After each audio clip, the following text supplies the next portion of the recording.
لو أنزلنا هذا القرآن على جبل لرأيته خاشعا أنزلنا هذا القرآن على جبل لرأيته خاشعا أنزلنا هذا القرآن على جبل لرأيته خاشعا متصدعا من خشية وتلك الأمثال نضربها للناس لعلهم يتفكرون.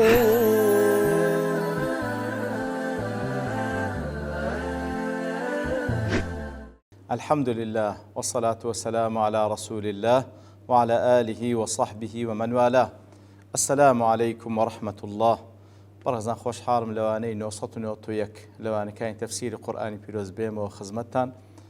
بەمەبەستی ڕەزامەندی رب العالمین و هیوادارم ئێوەی ئازیز سوودی لێ وەربگرن. أعوذ بالله من الشيطان الرجيم يبشرهم ربهم برحمة منه ورضوان وجنات لهم فيها نعيم مقيم خالدين فيها أبدا إن الله عنده أجر عظيم. بەڵێ خۆشەویستان، ئەو کلەوانەی ڕابردوو لە خزمەت ئاەتی پێشووتر بوون کەوا خوای گەورە باز لە ئەو ئیمانداران دەکاکەوە ئیمانیان هینایە بە ئەڵڵا تەعالا و بە ڕۆژی دوای بە هەموو ئەرکانەکانی ئیمان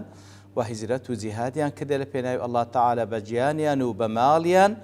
ئەوانە فائیز و سەرکەوتوو و سەرفرازن، موژدەیان پێددا بە ڕەحمەتێک لەلایەن خۆیەوە سوبحانەهو وتەعالا بە ڕازیبوونی خوا لە ئەوان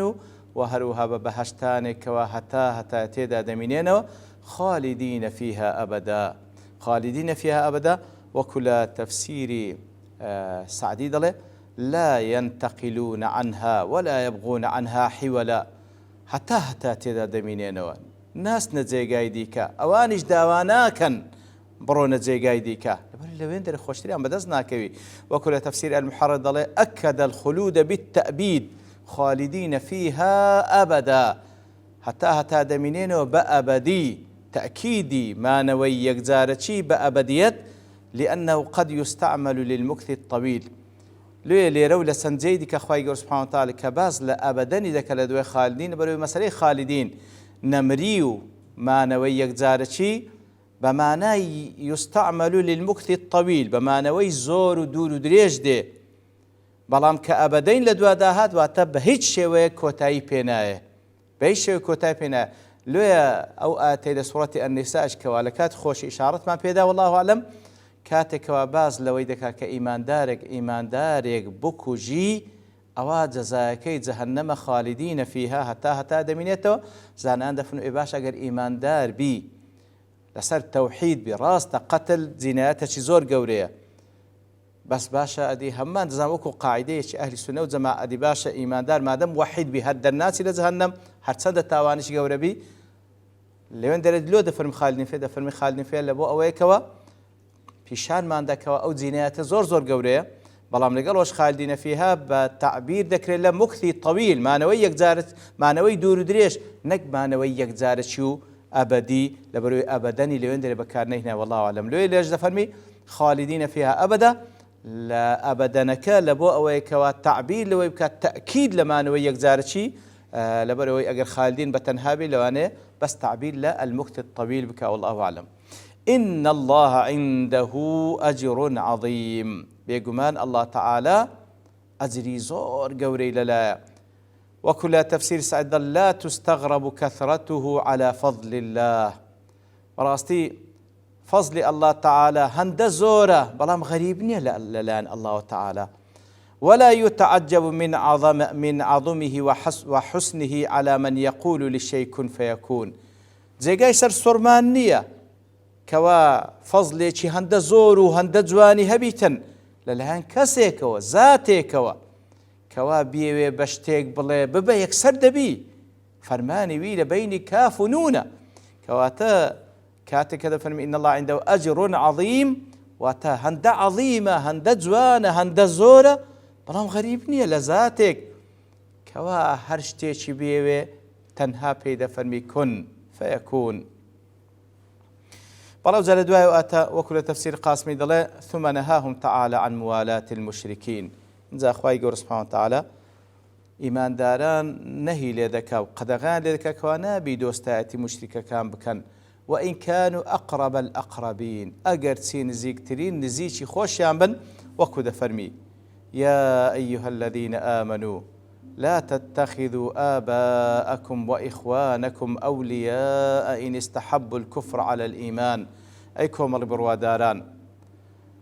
ومكن بابتانو وهروها براكانتان بكن دوستي خوتان كاتق أوان كفريان هل بجار بسر إيمان ومن يتولهم منكم فأولئك هم الظالمون هر کەسێکیش لەنگۆ یەتەوەلەهم منکم هەر کەسێک لەنگۆ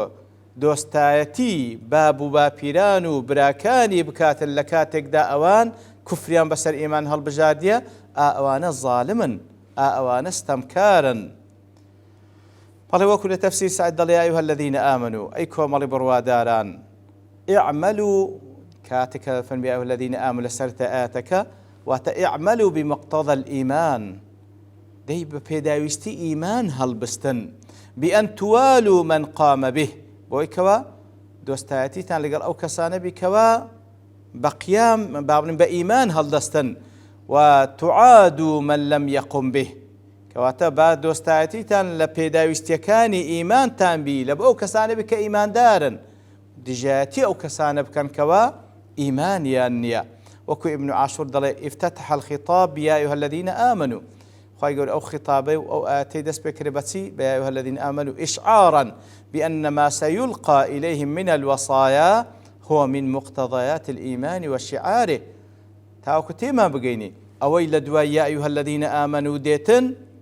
أو لو وصيتاني كالبيداويستيكاني إيمانا ولدروش مكاني إيمانا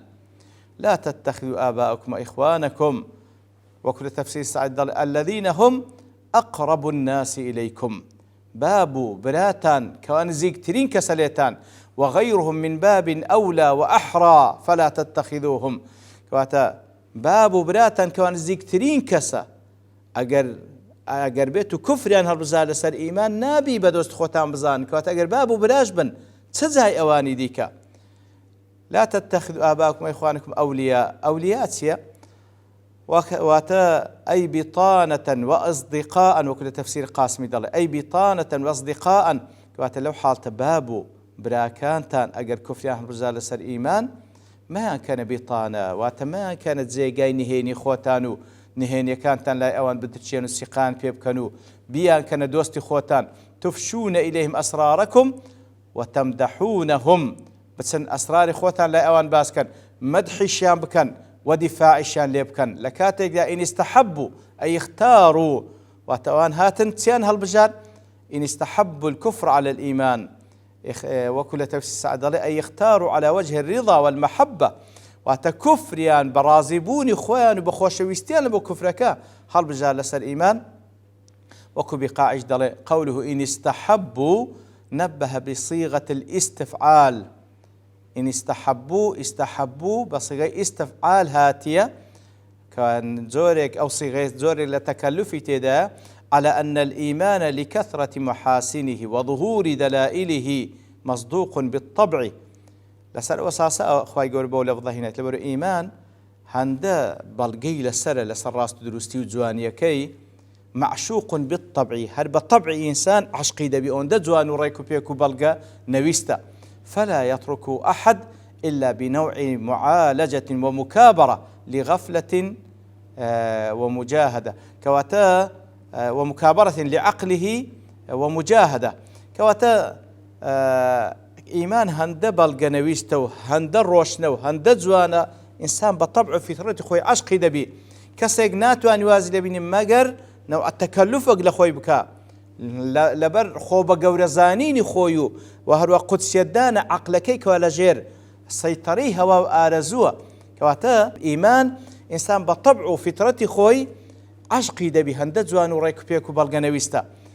لكاتيك كوا هوا آرزو تعارض دكا لغالي ياخد تكبر تعارض دكا لغالي بيوستي بتكلفك هيك واخد لو إيمان جواني لا بديو برو كفر بروي كفر هالبجيري لويا صيغة استحبوا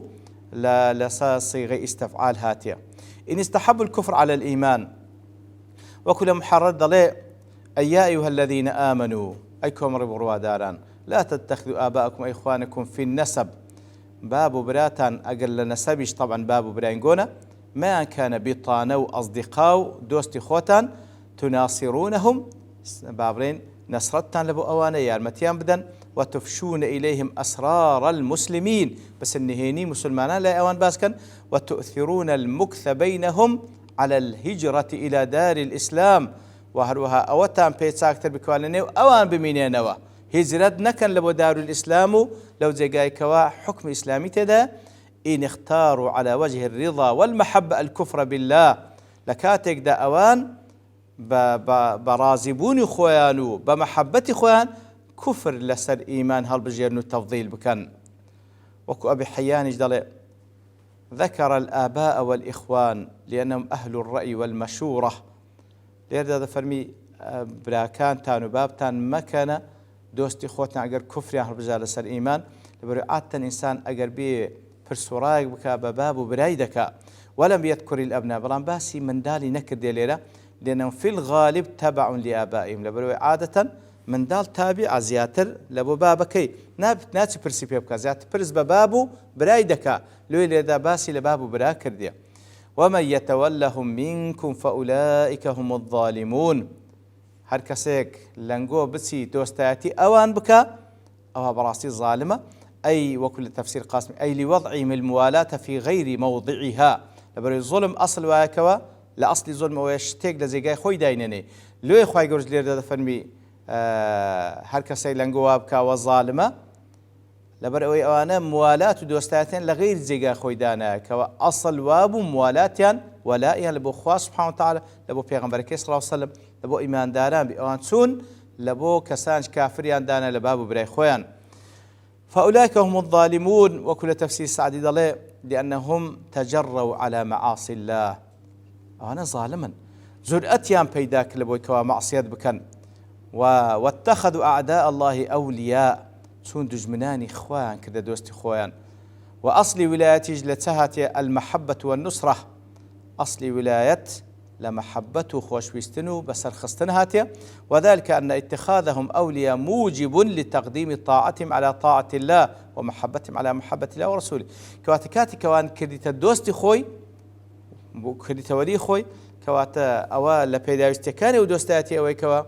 طاعت جورالي أواني ببيش جورالي خوي قورة خست وهو محبتي أواني ببيش محبته خوشويستي خواه سبحانه وتعالى وخوشويستي بيغمبركي صلى الله عليه وسلم ابن عاشور يجدل وصيغة الحصر فأولئك هم الظالمون فأولئك هم الظالمون يقول بحصر دفن أنا ظالما للمبالغة أي أن ظلم غيرهم كلا ظلم بالنسبة لعظمة ظلمهم كواتا فرمي بمعنى أودي لبو مبالغة وتظلمي أوانا كاتك وباب براي خوان ككافر دسن دوستاتي عندكن ظلمي وانا أوان دا قوريا غيري أو ظلماني لغيري أو ظلماني دكري لغيري ظلمي أوان وكو هيز نية ظلم كاني ديك لتساو ظلمي أوان هيز نية لأضواء البيان جدالي لو آتدا أخوي سبحانه وتعالى نهي مان ليدكا وقد غمان ليدكا كوا ولا مان لبو كساني چي كافر هبي أقر بيتو نزي چي خوش مان بن ودفرم لسورة المجادلة دفرميتن